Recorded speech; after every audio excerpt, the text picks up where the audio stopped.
What's up, guys? What's going on? Helmet's on, the sunshine is out, but where are the skis? Instead of being on two skis, this time we're on two wheels. For some time now I've been contemplating getting an e-bike. Had a look through, looked at a lot of reviews online and decided to get this one. But looking on YouTube, I couldn't find a single review on there. So I thought to myself, hey, let's go and do one. So here we go, let's do it. The Carrera Vengence. I think, quite a nice looking bike. First thing you'll notice is it's got two seats. Not really. That one is the original that comes with it, and this one is the one I've replaced it with.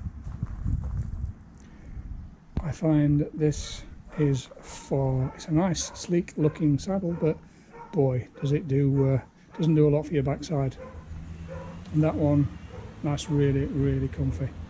Some of the reviews from Halfords were, a lot of people said about the saddle, and they're right, this one is much better.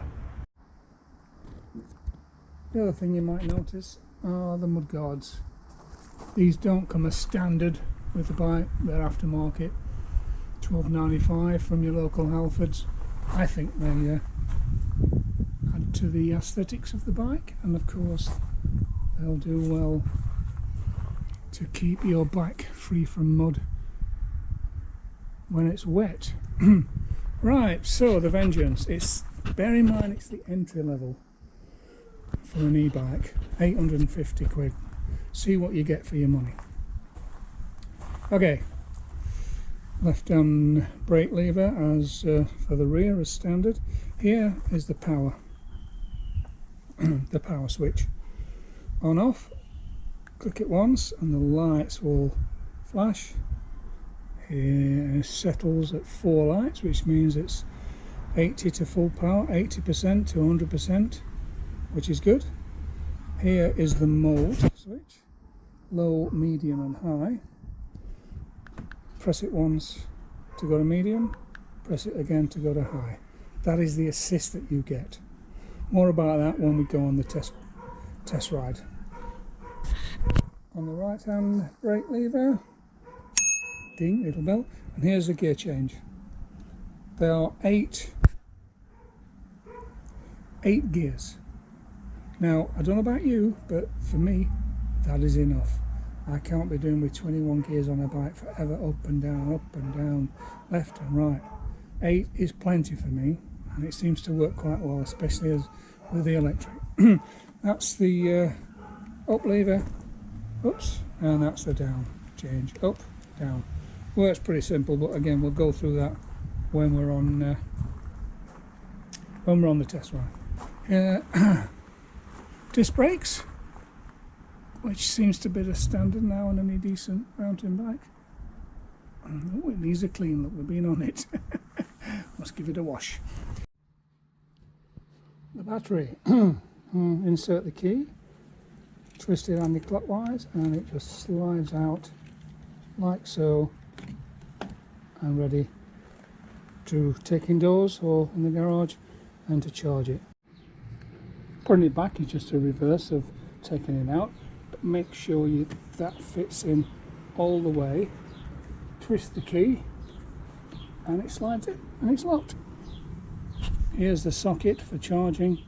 Just plug in your lead there and the other end into the mains, and away you go.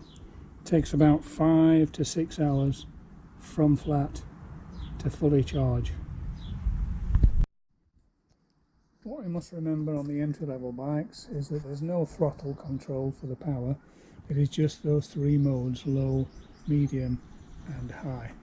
And it doesn't have the walk mode, which the more expensive bike does, where you can just, if you need to pull it up some steps or something,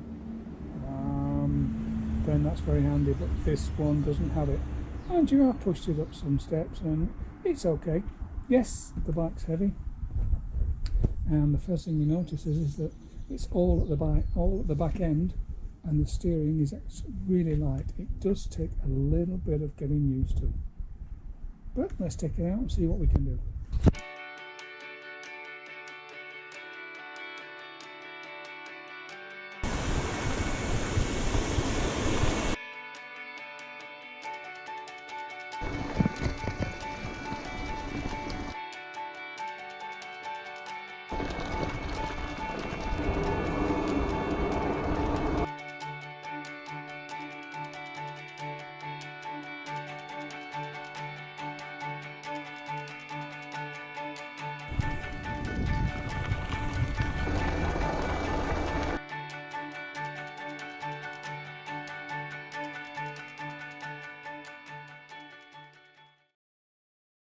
Two ways to actually get going.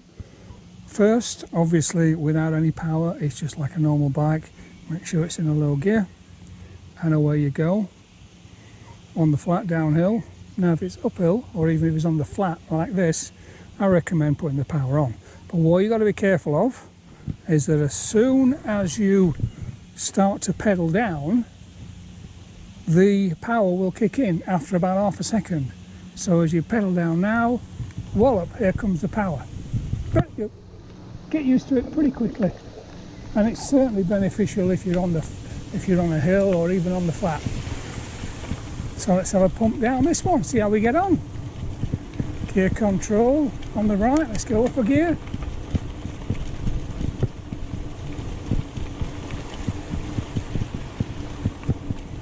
Suspension's really good on these trails.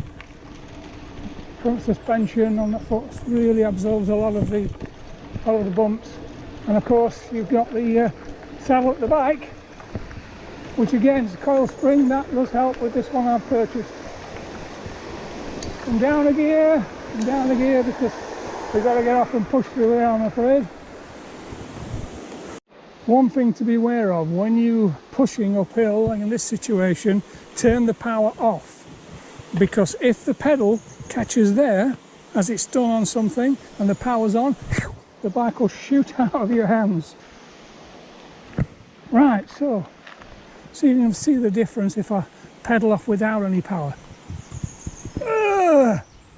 I can. It's obviously a lot slower.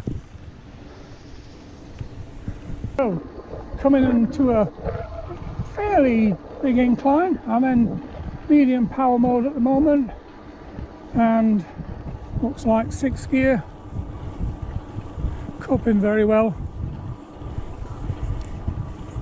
Drop it down one,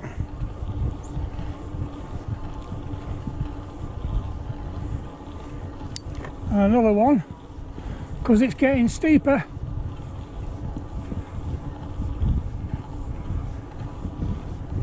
It's coping all right in medium. Got the option to go up to high. I might as well try and do a bit of work, eh? So, what do we think then? Yeah, it's okay. I would recommend it. Entry-level electric bike, I think it's well worth it. Sure, there are one or two things that could be improved. The power control, the 3 levels, low, medium, high. I don't see a lot of difference between medium and high. You're not totally in control of the power.